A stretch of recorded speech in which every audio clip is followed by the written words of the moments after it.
K B Ganesh Kumar കൂടി രംഗത്തെത്തിയിരിക്കുകയാണ്. ഈ വിമത നീക്കം കുറച്ച് നാളുകളായി ഉള്ളതാണ്. ഇവർ കേസുകളുമായി കോടതിയിലേക്കും പോയിട്ടുള്ളതാണ്. അതിനെക്കുറിച്ചാണ് ജി സുകുമാരൻ നായർ പറയുകയും ചെയ്തത്. അവിടെ ഒരു ശുദ്ധികലശം വേണം, ജി സുകുമാരൻ നായരെ അവിടെ നിന്ന് മാറ്റണം. ഇത് തന്നെയാണല്ലോ ഇവരുടെയൊക്കെ ആവശ്യം. ഇത് എങ്ങനെയാണ് കാണുന്നത് താങ്കൾ ഇതിനെ? ഞങ്ങളുടെ ഒരു പാർട്ടിയുടെ ഒരു സമീപനം കേരളത്തിലെ എല്ലാ സാംസ്കാരിക സാമുദായിക നേതാക്കന്മാരുമായി വളരെ നല്ല ബന്ധം പുലർത്തുന്ന പാർട്ടിയാണ് കോൺഗ്രസ് പാർട്ടി. അവരുമായിട്ട് ഞങ്ങളുടെ നേതാക്കന്മാരെല്ലാം തന്നെ തീർച്ചയായിട്ടും NSSുമായിട്ട് അങ്ങേയറ്റം നല്ല ബന്ധമാണ് സൂക്ഷിക്കാറുള്ളത്. ഇപ്പോൾ നമ്മൾ കേട്ട ഞാൻ അദ്ദേഹത്തിൻ്റെ ഗണേഷ് കുമാറിൻ്റെ കഥ തന്നെ മിമിക്രി കണ്ടുകൊണ്ടിരിക്കുകയായിരുന്നു.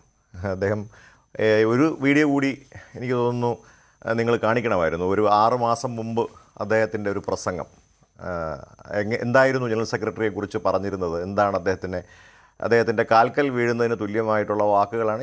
എൻ്റെ കയ്യിൽ ഇരിപ്പുണ്ട് ആ വീഡിയോ ഞാൻ വീഡിയോ കേട്ടു. അതിൽ നിന്ന് വ്യത്യസ്തമായി ഇപ്പോൾ അങ്ങനെ അദ്ദേഹം പറയാനുള്ള കാരണം നിരാശയിൽ നിന്നാണെന്നുള്ളത് നമുക്കൊക്കെ വളരെ വ്യക്തമാണ്. അദ്ദേഹം ഈ പ്രസ്ഥാനവുമായി ഏറ്റവും കൂടുതൽ അടുത്ത് നിന്നിട്ടുള്ള ആളാണ്. ഡയറക്ട് ബോർഡ് അംഗമായിരുന്ന ഒരാളാണ് ഗണേഷ് കുമാർ. അതുമാത്രമല്ല, അദ്ദേഹം ജനറൽ സെക്രട്ടറിയെക്കുറിച്ച് പറയുന്ന വാക്കുകളൊക്കെ തന്നെ അദ്ദേഹത്തിന് ഏറ്റവും അനുയോജ്യമായി ചേരുന്ന വാക്കുകളാണ്. എന്താണ് ഗണേഷ് കുമാർ എന്നുള്ളത് കേരള സമൂഹത്തിലുള്ള ആളുകൾക്കെല്ലാം അറിയാം. എന്താണ് അദ്ദേഹത്തിൻ്റെ കയ്യിലിരിപ്പെന്നും സ്വഭാവമെന്നും, അദ്ദേഹം ഒരു പ്രശ്നവും പ്രയാസവും ഉണ്ടായിക്കഴിഞ്ഞപ്പോൾ ഓടി എങ്ങോട്ടാണ് ചെന്നതെന്നൊക്കെ കേരളത്തിലെ ആളുകൾക്ക് മുഴുവൻ തീർച്ചയായിട്ടും അറിയാവുന്ന കാര്യങ്ങളാണ്. ഇതൊന്നും ഇപ്പോൾ രണ്ടുപേരെയും കൃത്യമായിട്ട് ജനങ്ങൾക്കറിയാം.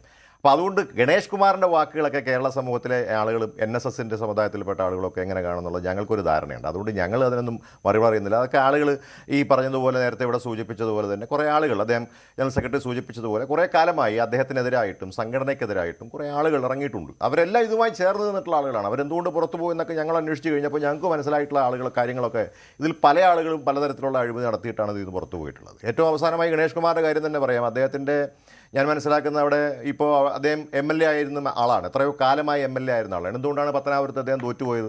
അവിടെ NSSുമായി ബന്ധപ്പെട്ടിട്ടുള്ള വലിയ പ്രശ്നമുണ്ടായി. അദ്ദേഹത്തെ NSS ഇന്ന് അവിടെ നിന്ന് തന്നെ അവർ പുറത്താക്കി. അവരെ വലിയ പരാതി നടത്തി. അവിടുത്തെ നിർമ്മാണ പ്രവർത്തനങ്ങളുമായി ബന്ധപ്പെട്ട് അദ്ദേഹത്തിൻ്റെ പേരിൽ വലിയൊരു അഴിമതി ആരോപണമുണ്ടായി. ആ അഴിമതി ആരോപണവുമായി ബന്ധപ്പെട്ടിട്ടുള്ള ഒരു കാര്യങ്ങളുടെ അതിൻ്റെ അവസാനമായിട്ടാണ് അദ്ദേഹം ഇതിൽ നിന്ന് പുറത്തു പോകുന്നത്. അത് എന്നിട്ട് അവസാനം എന്ത് സംഭവിച്ചു? അദ്ദേഹം തെരഞ്ഞെടുപ്പിൽ മത്സരിച്ചു. അങ്ങനെയായിരുന്നെങ്കിൽ അദ്ദേഹം അവിടെ തെരഞ്ഞെടുപ്പിൽ ജയിക്കണ്ടേ? അദ്ദേഹം എന്തുകൊണ്ട് തോറ്റുപോയി? അവിടെ ജ്യോതികുമാർ ചാമക്കാല അവിടെ വിജയിച്ചതിൻ്റെ അടിസ്ഥാനം ഒരു കാരണം, ഏറ്റവും പ്രധാനപ്പെട്ട കാര്യമെന്ന് പറയുന്നത് NSS അവിടെയുള്ള NSSൻ്റെ പ്രവർത്തകരടക്കം അദ്ദേഹത്തിനെതിരെ ഏറ്റവും ശക്തമായി പ്രവർത്തിച്ചു എന്നാണ് ഞങ്ങൾ മനസ്സിലാക്കുന്നത്. ആ സമയത്തുള്ള ഇലക്ഷൻ്റെ കാലഘട്ടത്തിലുള്ള ഫീഡ്ബാക്ക് ഞങ്ങൾക്ക് ലഭിച്ചിട്ടുള്ള അങ്ങനെയാണ്.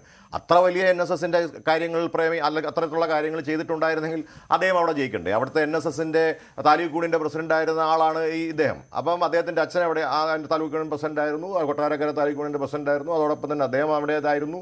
അപ്പോൾ ഇങ്ങനെയൊക്കെയുള്ള കാര്യങ്ങളിൽ അദ്ദേഹം ഇടപെട്ടിരുന്നെങ്കിൽ, NSSന് വേണ്ടി അദ്ദേഹം ഇത്രയും പ്രവർത്തിച്ചിരുന്നെങ്കിൽ എങ്ങനെയാണ് അദ്ദേഹം പത്തനാപുരത്ത് തോൽക്കുന്നത്? അപ്പോൾ ഈ നിരാശകളൊക്കെ തന്നെ ഗണേശൻ്റെ വാക്കുകളിൽ ഇവിടെ സൂചിപ്പിക്കുന്നുണ്ട്. ഒരു കാര്യം ഞാൻ പറയാം, ഒരാളെയും ആക്ഷേപിക്കുന്നത് ശരിയായെന്നല്ല. അവിടെ പ്രത്യേകിച്ചൊരു മന്ത്രിയായിരുന്ന ആളൊക്കെ, MLA ആയിരുന്ന ആളൊക്കെ, പൊതുരംഗത്ത് നിന്നിട്ടുള്ള ആൾ, പ്രത്യേകിച്ച് ഡയറക്ട് ബോർഡ് ഇരുന്ന അദ്ദേഹത്തെക്കുറിച്ച് വളരെ മോശമായിട്ട് പറഞ്ഞൊന്നും ശരിയായ നടപടിയല്ല. അതൊന്നും ഗണേഷ് കുമാറിനെ പോലെ ഒരാൾക്ക് ശരിയായി യോജിക്കുന്ന അദ്ദേഹത്തിൻ്റെ ആ ഒരു ഇതിന് ശരിയാണ്. പിന്നെ അദ്ദേഹത്തിൻ്റെ സ്വഭാവം ഈ ആക്ഷേപങ്ങൾക്കും അപ്പുറം അദ്ദേഹം കുറെ കാര്യങ്ങൾ കൂടി പറഞ്ഞു. അത് ജി സുകുമാരൻ നായർ ഈ കുടുംബ സ്വത്താക്കി NSSനെ മാറ്റിയതിനെ കുറിച്ചാണ്. അതിനുള്ള മറുപടി ജി സുകുമാരൻ നായർ പറയുന്നില്ല. ഇതേ കാര്യം തന്നെ ഈ പറയുന്ന ഒരു പുസ്തകമുണ്ടല്ലോ, താങ്കളുടെ കൈവശം അതുണ്ടല്ലോ, ദേവദാരുവിലെ ഇത്തിൽ കണ്ണികൾ. അതിനകത്ത് കുറേയേറെ കാര്യങ്ങൾ പറഞ്ഞിട്ടുണ്ട്. അതിനൊന്നും മറുപടി പറയുന്നില്ല കേട്ടോ. ഇതിപ്പോൾ ഇവരുടെ നീക്കം എന്താണെന്ന് വെച്ചാൽ ഇത് എല്ലാ ഈ സമുദായ അംഗങ്ങളുടെ വീടുകളിലേക്കും എത്തിക്കുക എന്നുള്ളതാണ്. അതൊക്കെ അവർ എത്തിച്ചോട്ടെ. മഞ്ജുഷ, ഒരു കാര്യം ഞാൻ പറയാം. 2011 NSSൻ്റെ ജനറൽ സെക്രട്ടറിയായി തെരഞ്ഞെടുക്കപ്പെട്ട ആളാണ് ശ്രീ ജി സുകുമാരൻ നായർ സാർ. അദ്ദേഹം ഇപ്പോൾ 5 വർഷം തുടർച്ചയായി അദ്ദേഹം തിരഞ്ഞെടുക്കപ്പെടുകയാണ് ഓരോ തവണയും. ഇവരെല്ലാവരും ഇതിനകത്തുണ്ടായിരുന്നവരാണല്ലോ. എന്തുകൊണ്ടായി ഇവർക്ക് ആർക്കും ഈ തെരഞ്ഞെടുപ്പിൽ മത്സരിക്കാനോ അല്ലെങ്കിൽ തിരഞ്ഞെടുക്കപ്പെടാതെ ഇരിക്കുന്നത് എന്തുകൊണ്ടാണ്? ഇവരൊക്കെ എല്ലാവർക്കും മത്സരിക്കാൻ ഓപ്പൺ ആണല്ലോ. അതിനകത്തൊരു പ്രയാസമല്ല. അപ്പോൾ 5 വർഷമായി ഇത് സംവിധാനത്തിനകത്ത് നിൽക്കുന്നവർ, ഇതിന് പുറത്ത് നിൽക്കുന്നവർക്ക് എന്തും പറയാം, ഈ സംവിധാനത്തിനകത്ത് അംഗമായിരിക്കുന്നവർ, താലൂക്കുകളിൽ കരയോഗങ്ങളിൽ അംഗമായിരിക്കുന്നവർക്കൊക്കെ തന്നെ മത്സരിക്കാനുള്ള സ്വാതന്ത്ര്യം ഉണ്ടെന്ന്. എല്ലാവർക്കും മത്സരിക്കാം. അത് താലൂക്കുകളിൽ മത്സരിക്കാം, നമ്മുടെ കരയോഗത്തിൽ മത്സരിക്കാം, കരയോഗത്തിൽ നിന്ന് താലൂക്കുകളിലേക്ക് വരാം, താലൂക്കുകളിൽ നിന്ന് പ്രതിനിധിയായിട്ട് നമുക്ക് NSSൻ്റെ കേന്ദ്ര കമ്മിറ്റിയിലേക്ക് വരാം, ഡയറക്ട് ബോർഡിലേക്ക് വരാം. അപ്പോൾ ഇതെല്ലാം ആർക്കും ചെയ്യാവുന്ന ഒരു കാര്യമാണ്. എന്തുകൊണ്ടാണ് അവരാരും ജയിക്കാത്തത്?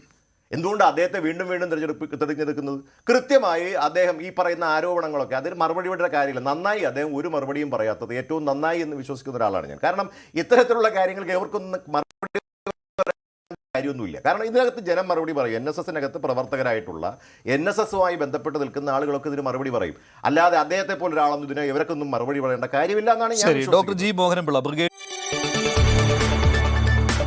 കൂടുതൽ വാർത്തകൾക്ക് news 18 Keralam YouTube channel subscribe ചെയ്യുക.